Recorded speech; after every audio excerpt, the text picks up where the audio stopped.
sunshine, sleepyhead. I'm not letting you go to work today. Wait, what? Everybody, listen up. Welcome to The Drive. Morning, morning, morning. You're going to talk. Get on the phone at 339-1140. Pretty awesome, huh? Jump in on our text line at 441140. Everyone is talking about it. You must know that. The Drive starts now. 1-800-920-1140 is your Firewinds hotline. 21 different flavors to choose from. Firewinds.com, just wing it. KHTK.com is where Jiffy Lube brings you our video stream. Go to KHTK.com and you can see us waving at you right now. Hi. Wave, Kyle. Yeah, there you go. Brought to you by Jiffy Lube Multi-Care. Sam Amick will join us in a few minutes. I promised Pete I'd get to him if he held through the break, and Pete held through the break. Hello, Pete. The floor is yours. Morning, guys. Good morning. Hey, Willie Cauley-Stein is like a lot of people. They don't love their job. They're not necessarily committed. That's fine. But what you have to do if you're not like that on your job, you have to BS it to your boss, and you have to BS it to your clients that you are. You can't let people know that you're that way. You have to show a certain amount of that you're like that. And, yeah, maybe people will start to realize it when they look at your game and that it doesn't really match up. But you have to at least talk the talk and can't act like you don't care. So let me go with what you're saying, Pete, because I think that's very interesting. And first off, let me just acknowledge we're all making a massive leap saying that Willie cares less about basketball than let's just also remember we're assuming based on words and actions that his passion for basketball is not the passion we would like it to be, and that's a big assumption. But let's roll with that for a second. Let's roll with what you just said. If you do feel that way, you have to BS to your boss and anyone listening that you are into what you're doing. Now, Pete, I don't want to get too personal here, but let me ask you this. I don't know what you do. I've talked to you before, I think. I don't know what you do for a living, but let's say you work a nice, 40-year career in whatever aspect you do. Would you say that your net combined earnings for your lifetime are going to exceed $5 million? No. Okay, me neither, right? Okay. Willie Cauley-Stein's net earnings are probably going to exceed anywhere between $50 to $80 million. Like he is absolutely going to get an 8-figure contract this summer, probably in the neighborhood of 40 or 50. So my response to you is, why does he have to do that? He doesn't have to do it to. I don't know why, Dave. It makes us feel better. That's why. It makes you and me feel better. Yeah. I'm on your side. But my point is, to him, if we're playing contrarian, he's like, no, I don't. I have to do what I'm doing, and maybe instead of making $100 million, I'm going to make $50 million, but $50 million is enough for me. I don't care. That's enough to buy all the paintings and stuff that I want to do, and screw it. And I'm going to be out of the game at 30 years old, and I'm going to have the rest of my life to live how I want to live, and I'm not going to have to be taking a bath in Ben Gay for the rest of my life. And that's what I want to do. I want to end up on a desert island with a drink in my hand and paint in the ocean and screw it. Well, I'm not sure Willie Cauley-Stein has to do that, but sure. I feel like I always have had to do that when I've not been crazy about my job. I haven't been able to say to my clients or my bosses, "Hey, I'm just here for the check." Right. I've always said it at least, and I've tried to state that it's important to me and that I go all out. And it might not always be true, right? But that's what I've always felt like I had to say that. And I respect that, Pete. And same here. I mean, I do truly love my job, but even if I didn't, if it was how the only way I was able to feed my family at the best ability I was, then yeah. But here's the difference. And that's why guys like Bobby Jackson or Scott Pollard or John Barry or Yogi Ferrell, Frank Mason, guys that are scrappers. That's why they identify so well with the Sacramento fan base, which is a blue-collar fan base. Make no mistake about it. We're a lot closer to a Pittsburgh or Detroit-style fan base than we are an L.A. fan base or even a San Francisco fan base. I'm with you on that. It doesn't resonate with us. But, Pete, you and I and most people listening right now, we don't have FU money. And maybe we don't have the ability to go I'm just going to say what I want, and if you don't pay me, somebody else is. And no matter what, I've already made enough money to where I could probably have a pretty decent lifestyle for the rest of my life. And Willie feels that way. It doesn't turn me on as a fan. It's a massive turnoff, but we're just really talking about the logic of the situation. Joining us right now, talk about a guy with FU money. My goodness. Does it for the love of the job. And that's it, because he has already made enough to retire 10 times over. He writes for The Athletic. He is the best NBA writer in the world. That's my opinion. I'm not biased. The one, the only, Sam Amick. Hello, Sam. Good morning, David. How the heck are you? Oh, just feeling cushy and poker playery. How are you feeling? I thought we'd get through one segment without more of that. Yeah, man, oh, maybe, man. Maybe in a year. My favorite pudding pop buddy. We're having an interesting, at least interesting to me, philosophical conversation about Willie Cauley-Stein and going with the assumption that Wait, Kyle said you wouldn't ask me about him. Kyle just came into the glass with his arms up. Just like, what? What is Sam going to have to tell us about Willie? Like, come on, we can ask him real stuff. It's a philosophical question. Sam can happily weigh in. Willie is never really connected with the Sacramento fan base, and without putting words or actions in his mouth, the perception is that basketball may not be the number one priority in Willie's life. He loves art. He loves a lot of other things. He's very open about that. I even brought up the idea that if he signs a 4-year contract this summer with somebody, and it's let's say a 4-year $50 million deal, maybe it's his last contract. He retires at 30. It wouldn't surprise me. And the conversation we've been having, Sam, is that's a massive turnoff to fans. Like, fans want you to eat, breathe, live, sleep basketball and bust your ass every time you're on the floor. I'm one of them. But as a human being, I don't know. Is it the worst thing in the world if Willie Cauley-Stein or a player like him was like, basketball is cool, but I just really play it because it makes me a real ton of money and allows me to do other stuff that I am passionate about. Yeah, I mean, I feel weird saying that. I think I've officially reached the point where I'm the wrong guy to ask, because when it comes to my fandom, that I do enjoy what I do, but the longer you do it, the farther away you get from the fandom aspect, and kind of tangential to what you're talking about with Willie. I just wrote this column on Paul George, and I'm sure I'm going to get yelled at by Pacers fans all day long, because my whole pragmatic look at it is, don't boo the guy tonight. He told you he didn't want to be there anymore. You got a trade that worked out pretty well. That's more than most teams can say. You wrote that he did them a favor, which is not as common. Yeah, but people are going to hate the word favor. It's not that simple. I get that. But nonetheless, I only bring that up, as it relates to Willie, to say that I'm extremely pragmatic at this point with the way I look at this stuff with Willie. It's like, is he producing? Is he not? Is he going to be a guy who helps for the length of his contract that you might give him, or is he not? I understand the turnoff stuff. I mean, that you talk about bad PR moments. I mean, that quote he had earlier this year about, if I got, what do you say about Porzingis money? Yeah, Porzingis money, get in the bag, I'm here to get paid. There's been a few quotes over the years. That's just a turnoff to the everyman, sure. And I don't like that either. You can't, and the every woman for that matter, you can't throw that in people's faces.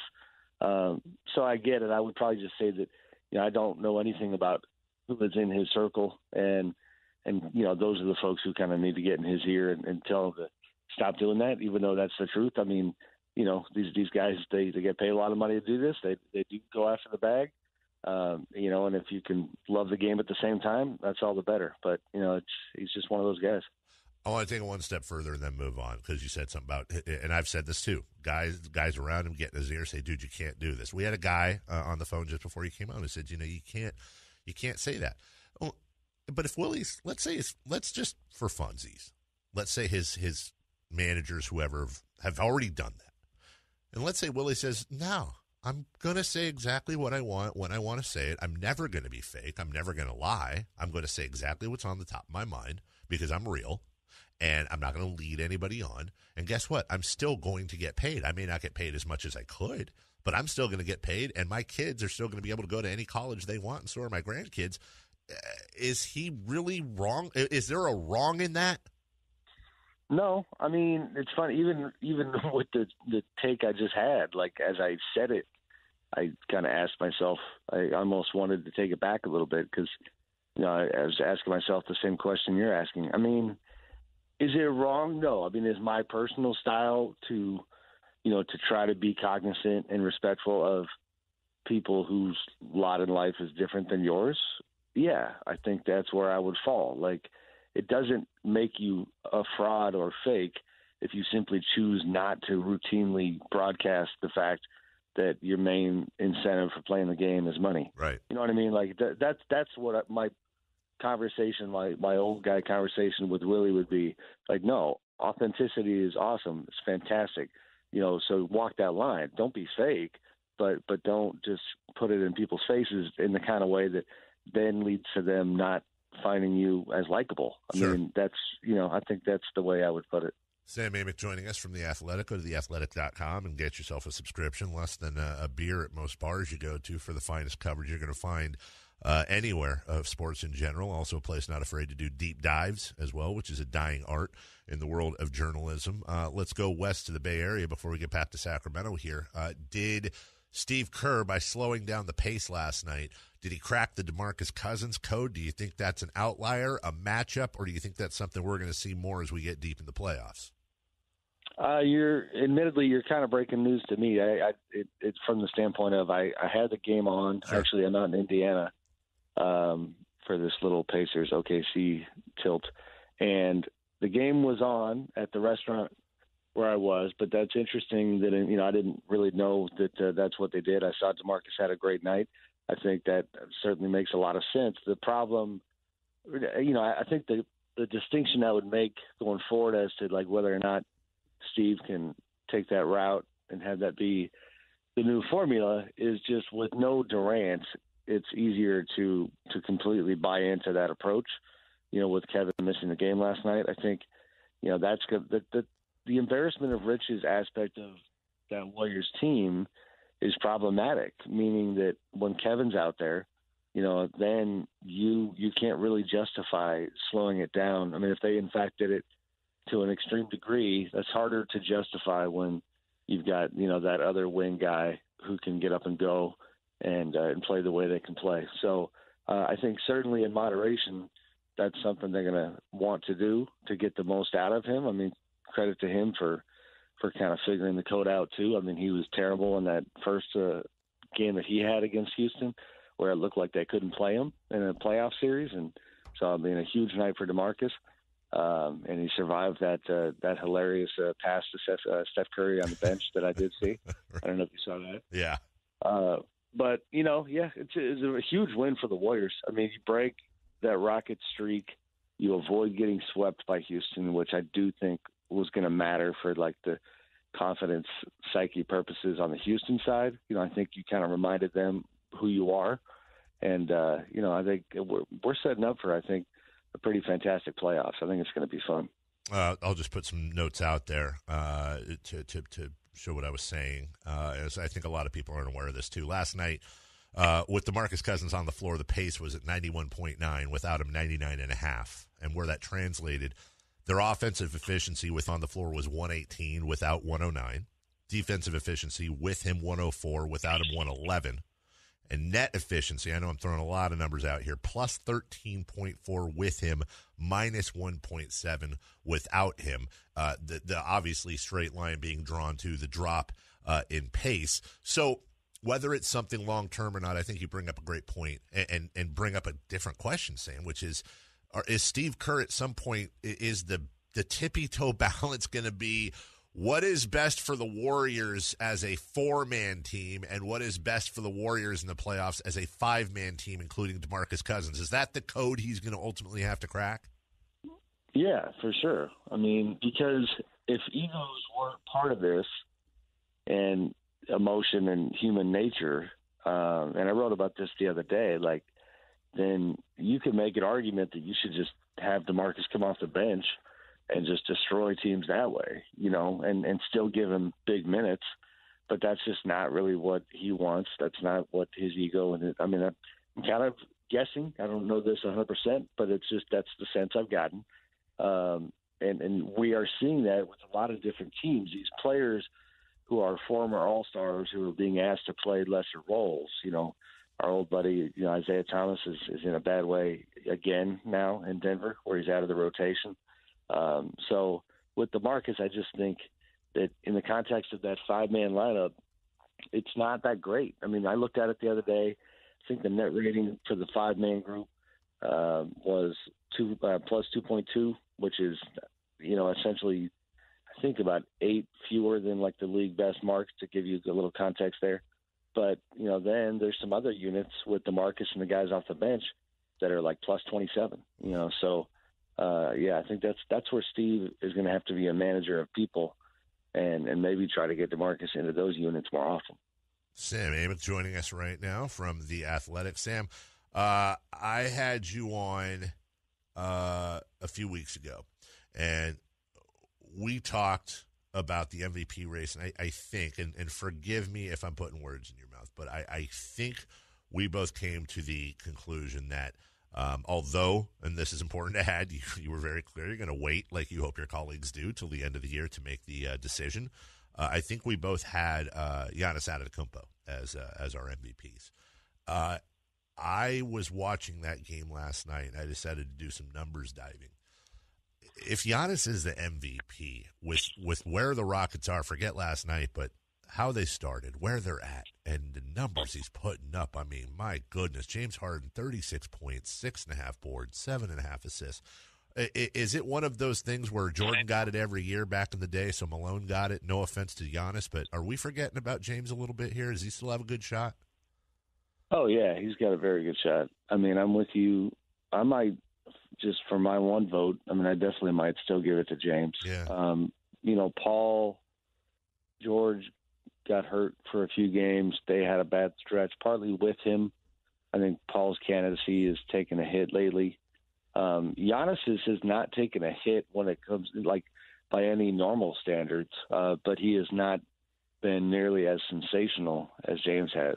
So, the one thing with James that a lot of people in the league continually go back to is just the way they play the game. The fact that he's leading the league in usage rate yet again, and this time it's by an even larger margin than before. And so the argument is like, oh, yeah, well, the ball's in his hands all the time. It's like, all right, fine, but these numbers are just bonkers. So, yeah, and not only do I think that part is going to compel voters to give it to him again, I'm not ever going to sit here and say, hey, James Harden lockdown defender. Right. But he's got a lot of, stuff on that side of the floor that I think could help his cause this year. He's second in the league in deflections, and is just getting his hands on balls. I forget where he's at on steals. 2.2 a game to 1.3 for Giannis. I think he's second in steals, too. Yeah.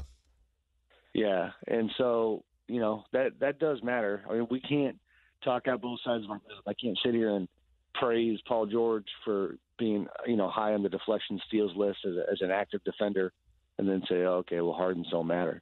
He gets in lanes. I think with Chris Paul empowers him when he's on the floor. So to answer your question, yeah, I think, James definitely could still end up winning this thing. When you're factoring in all the different things that go into voting for MVP, how much does team success weigh in your mind? A lot. I had a hard time voting for Russ a few years ago, but I did. If they wouldn't have been in the playoffs, I probably wouldn't have. That's like the threshold. But, traditionally, I feel a whole lot better about giving it to a guy whose team is in the top 4, preferably top 2. If you go back and look at history, it's about a 95% rate in terms of the MVP coming from the top 2 teams. That's normally how this goes. Right. And so that's where Houston getting to the number 2 spot would be great for James's purposes. They still could get there. Probably. I don't know if you guys have that in front of you. I don't know what the numbers are. For which now? To Houston getting to the 2nd spot. How far behind Denver? I think they're 2.5 back of Denver. Yeah, they were 3.5 back of the Warriors going into last night's game. Obviously, that's changed. As of right now, they're tied with the Thunder. They're both at 42 and 26. They are 3 back of Denver. Okay. So, unlikely, but it's also the optics might be in Houston's favor because even if Denver holds on to the number 2, they've cooled off a little bit, and I think the perception is that, bottom line, Houston is the hottest team in the second half, last night notwithstanding. So, that's, Kyle, to your question, like, the Giannis candidacy was partly me, honoring his individual play with the way I saw it, but also, like, Milwaukee was so dominant that it just it reaches a point where you're like, all right, best player, best team. Like, that's got to be a consideration. Like, not the only consideration, but it has to be, one of them. And again, a little bit like Denver, not to the same degree, but like Milwaukee's cooled off a little bit. They've dropped a couple games. So I think, I think it's going to be really tight. Sam Amick joining us. Sam, one more question. I want to ask you something about the Kings here in a second, but just looking at numbers too.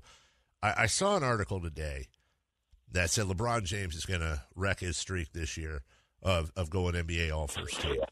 And it's funny. I look at LeBron, and we talk about team success. Over 27 points, almost 9 boards, 8 assists, 1.5 steals. The dude's shooting 52% from the field. Is that one of those things where you can't just look at the numbers and where team success really comes into play? Because those are still pretty darn good stats to me. Sure. I mean, and you cut out or something in the very beginning. So what did you see that bothered you? Well, I'm seeing things that LeBron is going to likely wreck his streak of all NBA first team. Oh, first team. Okay. And I mean, we're not, obviously he should be the MVP, but I feel like the idea that LeBron James is having an off year. I don't, his team is. Yeah. I mean, that's where the voting gets tricky because, it almost goes, I'll go full circle with it. We started at the very beginning talking about Willie Cauley-Stein and Paul George and the human stuff. Right.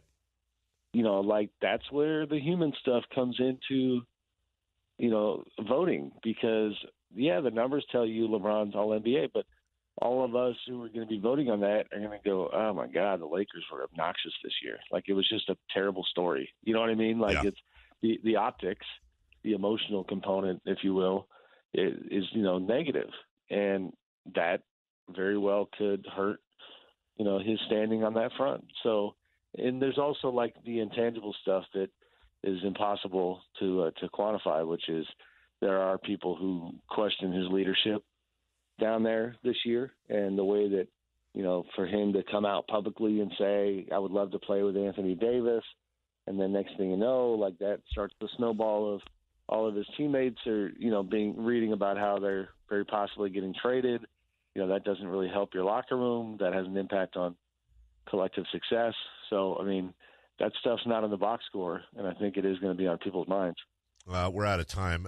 Just got about 30 seconds, but I got a final Kings question in for you. It is unlikely that they will make the playoffs this year. It is probably more than likely that they will finish at or above 500 this season. A lot of fans around here who know the Kings haven't had much success signing top-line free agents are starting to wonder if Sacramento might have their best chance at maybe not acquire a KD, but that next level of free agents this summer. Do you think that's going to be something that is prevalent in the thought processes with agents around the NBA? Is Sacramento kind of a dark horse attraction for free agents, or are we just kind of being homers?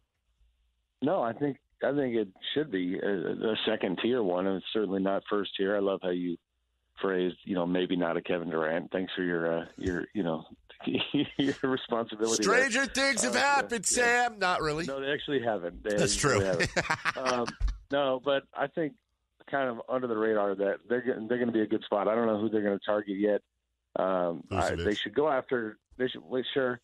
I thought about Tobias Harris, and I actually looked into that. But he's pretty smitten over Philly. Yeah.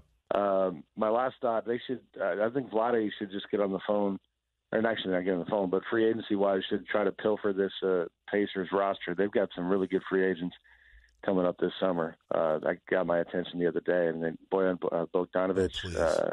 Please get Bojan Bogdanovic. Another itch on this team. Bojan Bogdanovic.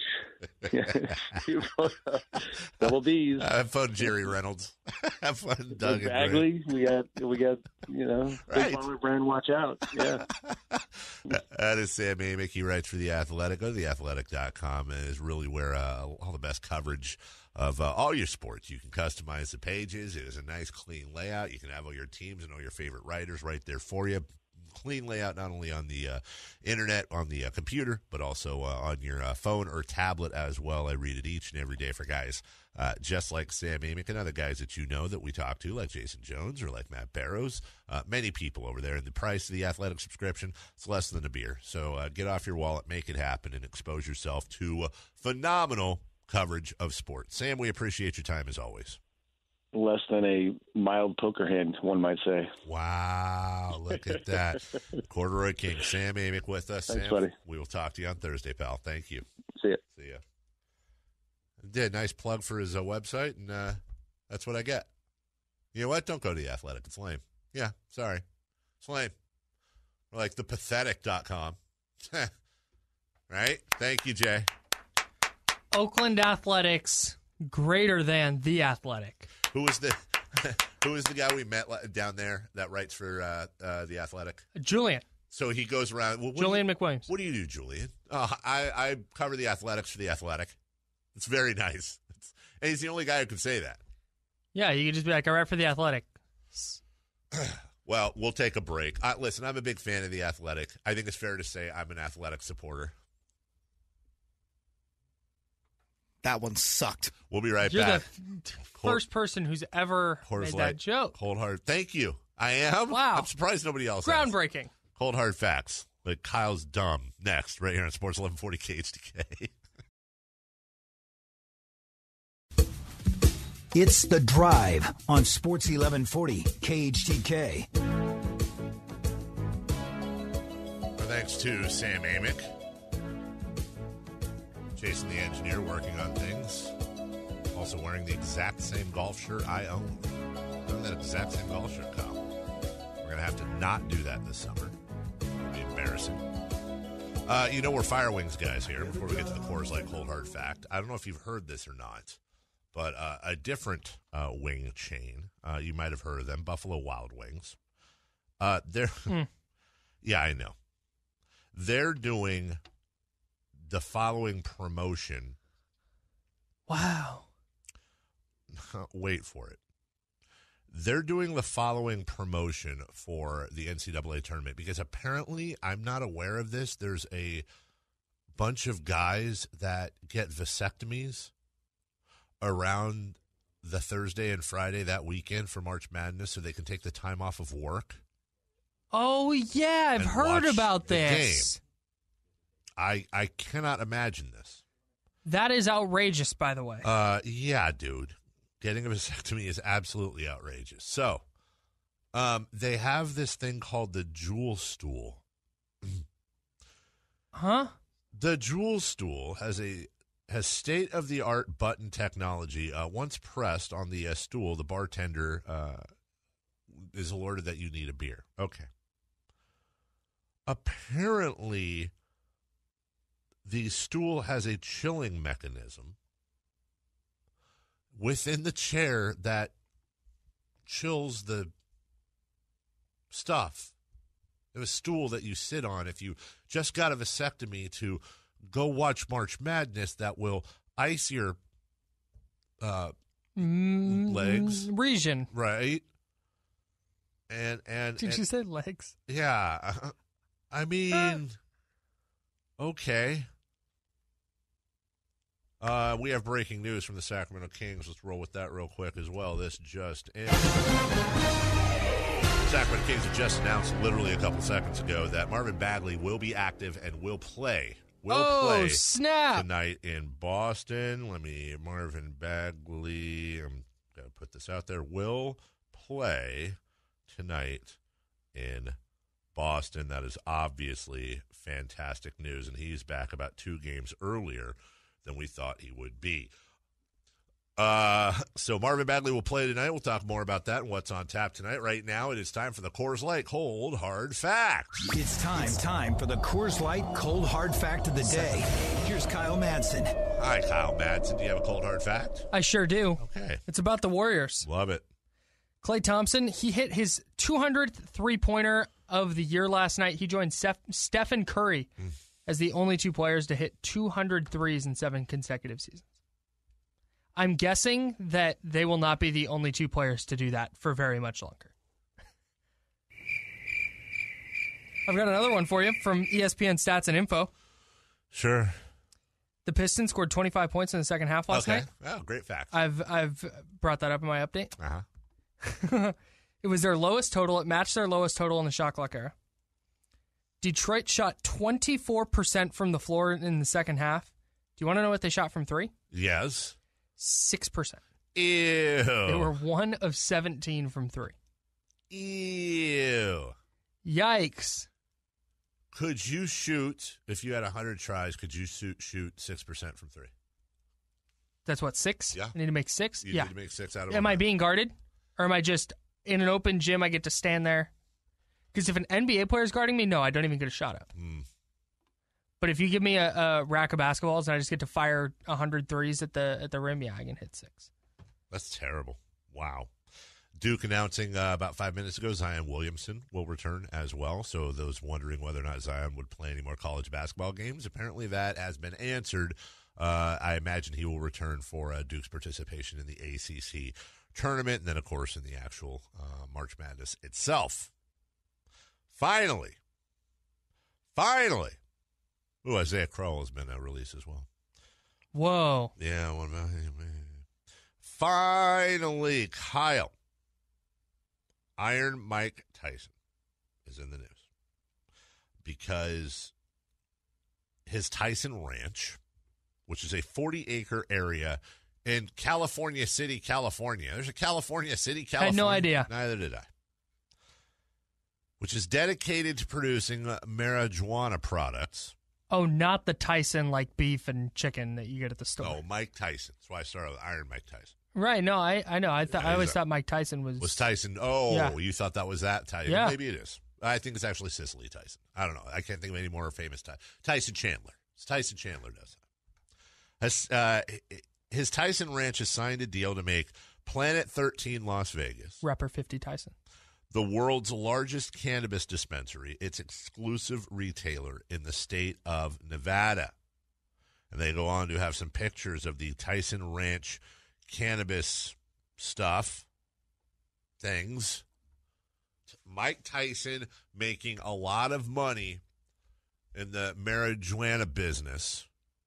Is it fair, Kyle, from now on, should we refer to him as Mike Hyson?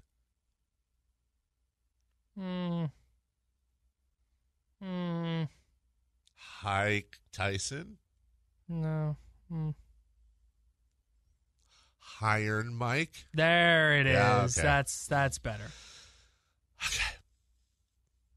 From the 5-3, instead of cold hard facts, you should call it Kyle hard facts, since it's always about the Warriors and we don't care. It's not always about the Warriors. Get out of my face.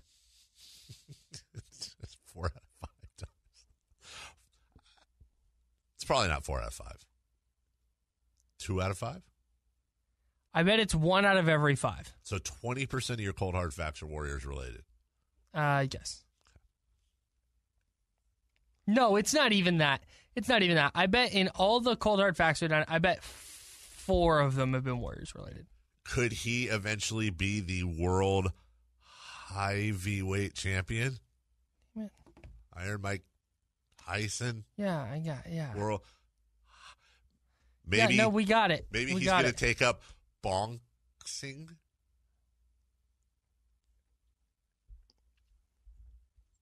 Yeah, when it's Kyle, it's funny. When it's me, it's can't do that. Let me make some toast. Iron Pipe Tyson. Okay, that actually. Ew. We'll take a break. When we come back. What an idiot. Hey, don't get on the merry-go-round. Don't get on the merry-go-round if you're not a pro, okay? You want to step on this merry-go-round? It's spinning fast. Be careful, you get thrown off. Did your hat just fall off? Yeah. That's a drive. We're back with What's on Tap. Sports 1140 KHTK. It's the end of the show, but it's the start of your workday. Pour a cold one. It's What's on Tap. Here's What's on Tap. Here's a corner three from Herter. Don't want him shooting that, but he misses it. Bagley has the rebound. Marvin accelerates into the front court on the right angle. He's going to the rack. He takes to the rim. He scores it, coming hard on the right side. You could see that begin to develop about 20 feet this side of the midcourt line. And as he accelerated on that right wing, there wasn't any doubt in my mind he was going to the bucket, and he converted it.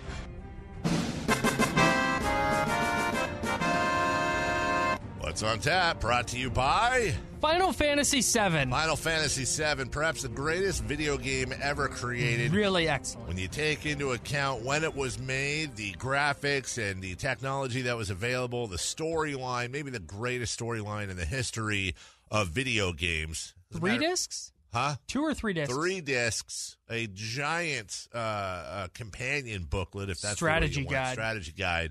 Yeah. Made by Prima Games is the one I use. Prima Games, right here in Sacramento. A lot of people don't realize that. Jay Marshall. Scorching hot take. Oh, no. Final Fantasy VIII is better.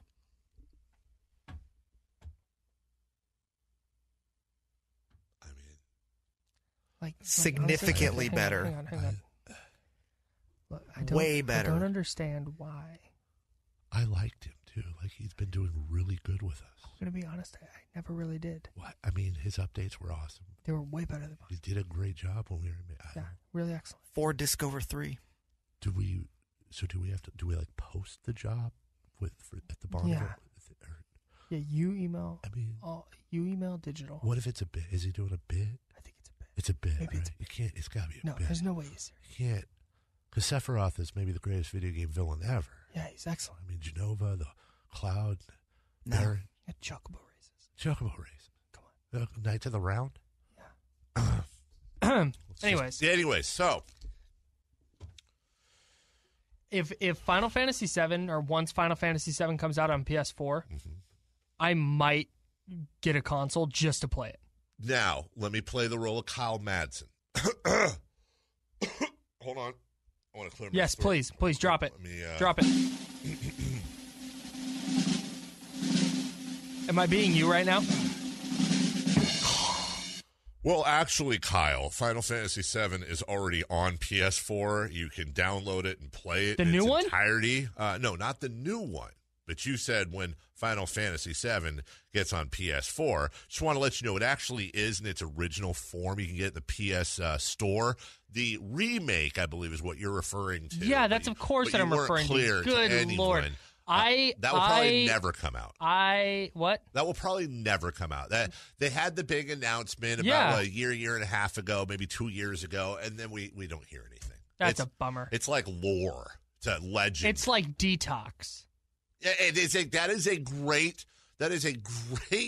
great comparison. It's like Dr. Dre's Detox, which I guess eventually became Compton, which wasn't Detox. This has to be, there's no Detox for Final Fantasy. It's either Final Fantasy VII or it's not. I mean, you're talking about me. Anyways, What's on Tap brought to you by Final Fantasy VII. Not Final Fantasy 8 or 10 or 13 or 6. Is 8 on the PS4 store? I don't know. Actually, I honestly don't know.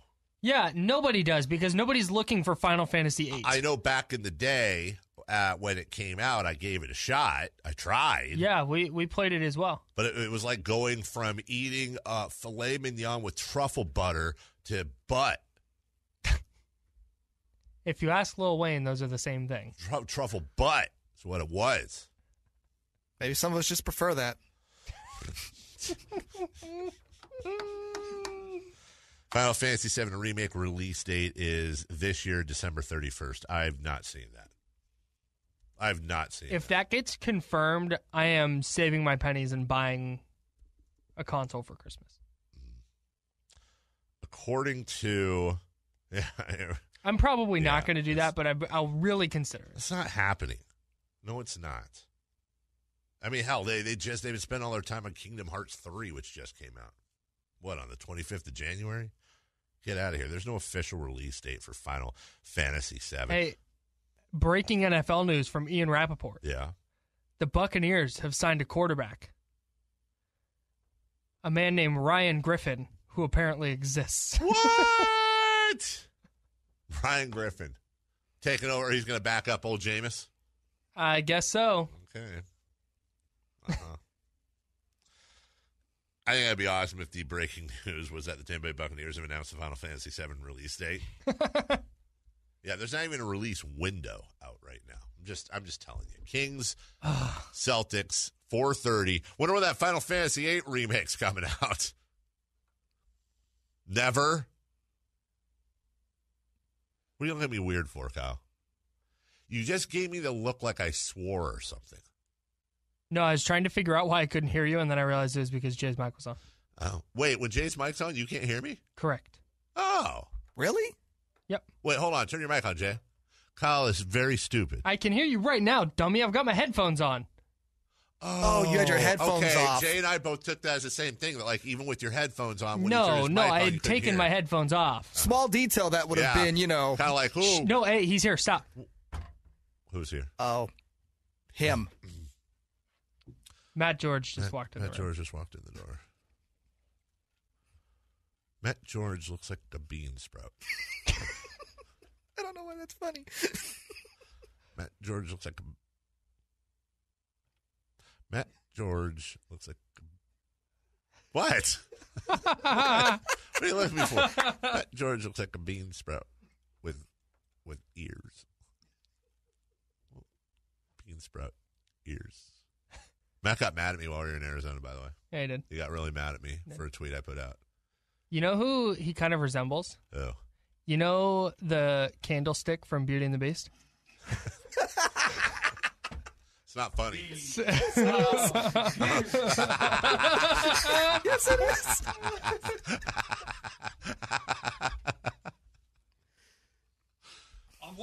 It's like a one-line barcode with a sweater. Hey, when it's windy, does he stay inside? You think he has to put a cover over his drain so he doesn't fall down? This is mean. I wonder if he could get a second job as one of those wild, wacky inflatable. Okay, that was it. What? That's the line? That's the line. Oh, That's the line. Don't bring up the... We're dragging Matt George for being thin? Ooh. Can you imagine if that's me and Jay were actually like, dude. Whoa. Like, we were having fun, and then you went there? The inflatable car sale guy? Got a meeting with HR later. They're like, hey, the truffle butter thing and preferring the other thing, that was fine. What, truffle? Calling him a bean sprout, fine. Lumiere, Truffle. fine. But the inflatable car sales All right. figure. My pants are loose for some reason. Grab Matt and use them as a belt when we get off. Ew. Jay Marshall does Jay things. Yep. And lost all credibility today. Kyle Madsen likes Oakland except when he's around A's players. Sam Amick was neat. Matt George was thin and good-natured, and I love him. And I'm Carmichael Dave. Jim Rome is next. Enjoy the rest of your broadcast day right here on Sports 140 KHK. Bye-bye.